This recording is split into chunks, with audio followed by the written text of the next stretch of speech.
জানিয়ে দিব এই মুহূর্তে আমাদের হাতে এসেছে বাংলাদেশের গুরুত্বপূর্ণ আপডেট সংবাদের শিরোনাম। শুরুতেই থাকছে একটি চাঞ্চল্যকর প্রতিবেদন। হাদির উপর হামলাকারীরা সীমান্ত পাড়ি দিয়ে ভারত চলে গেছে বলছে জুলকারনাইন। এবারে জানিয়ে দিব গুপ্ত হত্যায় নেমেছে পতিত ফ্যাসিস্ট আওয়ামী লীগ, জানালো হেফাজত। আরও জানাবো রিজভির মিথ্যা ভিত্তিহীন বক্তব্যের তীব্র নিন্দা, প্রতিবাদ জামায়াতের। এদিকে সিরিয়ায় অতর্কিত হামলায় 2 মার্কিন সেনা নিহত। সব শেষে জানিয়ে দিব ষড়যন্ত্র চলছে, নির্বাচন অত সহজ হবে না বলছে বিএনপি নেতা তারেক রহমান। এতক্ষণ শুনছিলেন হাতে থাকা আপডেট সংবাদের শিরোনাম, এবারে বিস্তারিত।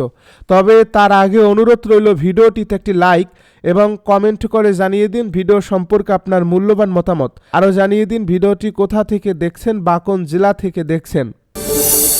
হাদির উপর হামলাকারীরা সীমান্ত পাড়ি দিয়ে ভারত চলে গেছে বলছে জুলকারনাইন সায়ের। ইনকিলাব মঞ্চের সংগঠক ওসমান হাদির উপর হামলাকারীরা সীমান্ত পাড়ি দিয়ে ভারতে প্রবেশ করেছে বলে নিশ্চিত হওয়া গেছে বলে জানান কাতার ভিত্তিক সংবাদ মাধ্যম আল জাজিরার প্রবাসী বাংলাদেশি সাংবাদিক জুলকারনাইন সায়ের। তিনি জানান তাদের বর্তমান অবস্থান আসামের গুয়াহাটি শহরে। শনিবার দিবাগত রাতে নিজের ভেরিফাইড ফেসবুক আইডিতে দেওয়া এক স্ট্যাটাসে এ তথ্য জানান সায়ের।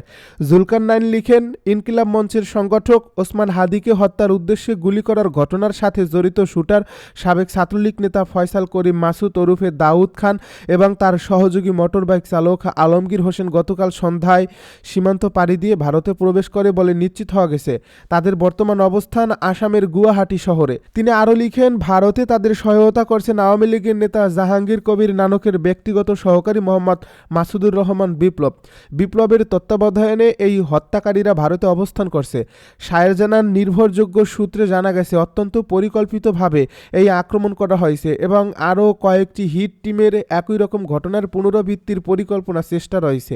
এদিকে মূল শুটার ফয়সাল তার ঘনিষ্ঠ মহলে দাবি করেছে ব্যবহৃত এই অস্ত্রটি জ্যাম হয়ে যাওয়ায় সে কেবল একটি গুলি করতে সক্ষম হয়। তার পরিকল্পনা ছিল 4টি গুলি করার। সূত্রের বরাতে সায়ের বলেন, ফয়সালের মতোই আরেক অস্ত্রধারী ক্যাডার চট্টগ্রাম নগর যুবলীগের সাবেক কার্যনির্বাহী সদস্য মোহাম্মদ সাজ্জাদ, যাকে গত 13 মে 2025 রাজধানীর ঢাকার গুলশান এলাকা হতে বৈষম্য বিরোধী ছাত্র আন্দোলন চলাকালে চট্টগ্রামের মুরাদপুরের ফয়সাল আহমেদ শান্ত হত্যার মামলায় গ্রেপ্তার করা হয়।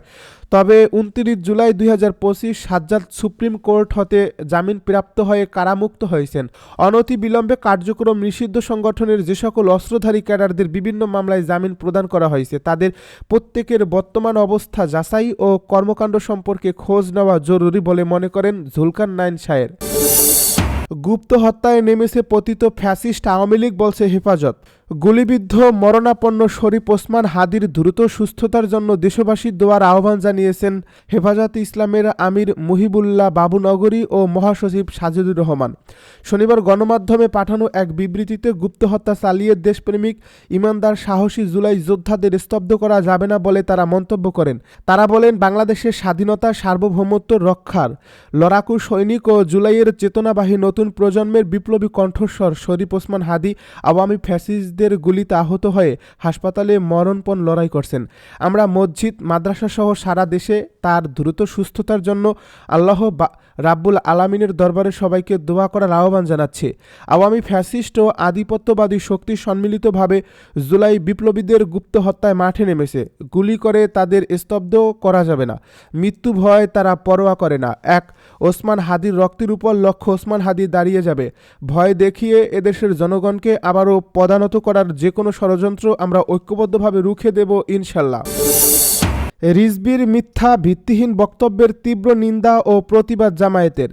বিএনপির সিনিয়র যুগ্ম মহাসচিব রুহুল কবির রিজভী কর্তৃক ঢাকা মহানগর পুলিশ কমিশনার শেখ সাজ্জাদ আলীর নামে মিথ্যা ও ভিত্তিহীন বক্তব্য আরোপের ঘটনার তীব্র নিন্দা ও প্রতিবাদ জানিয়েছে বাংলাদেশ জামায়াতে ইসলামী।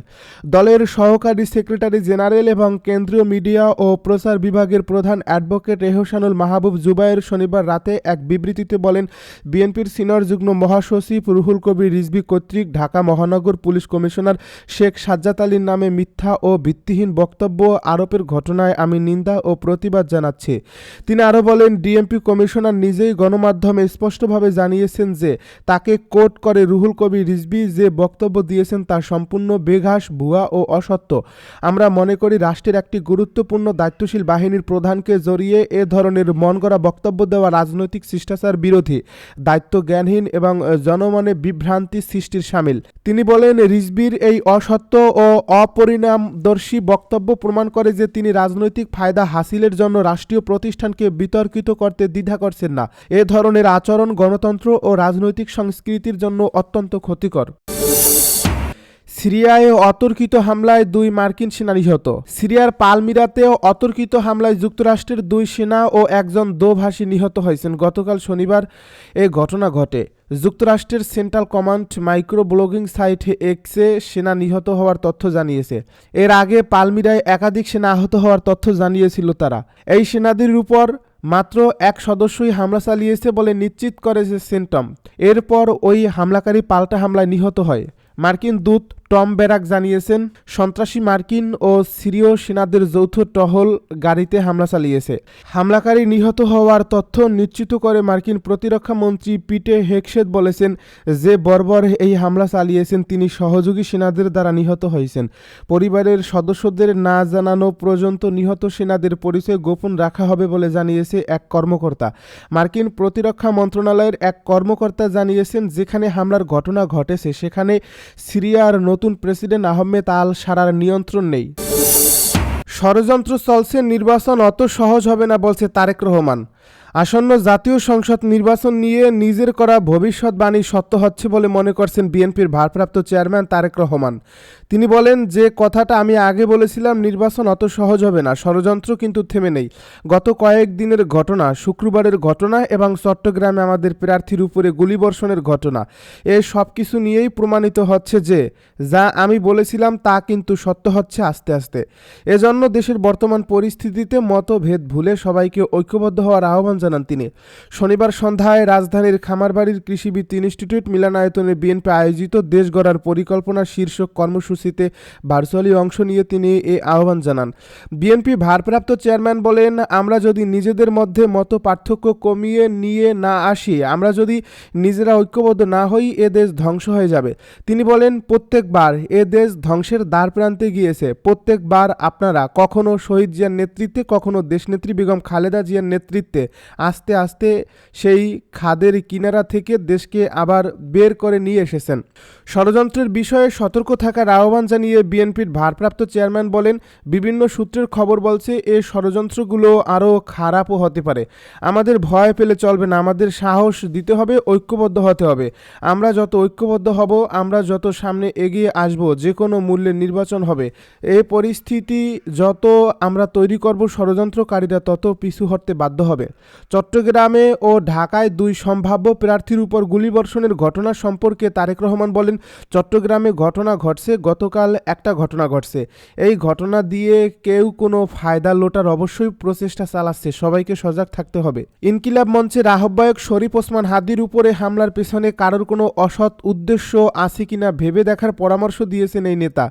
খাল খনন, স্বাস্থ্য কার্ড, কৃষক কার্ড, ফ্যামিলি কার্ড, শিক্ষা ব্যবস্থা, বেকার সমস্যা, তথ্য প্রযুক্তি, বায়ু ও পানি দূষণ রোধ প্রভৃতি বিষয়ে বিএনপির প্রণীত পরিকল্পনাগুলো এবং তার বাস্তবায়ন প্রক্রিয়া বিস্তারিতভাবে তুলে ধরেন তিনি।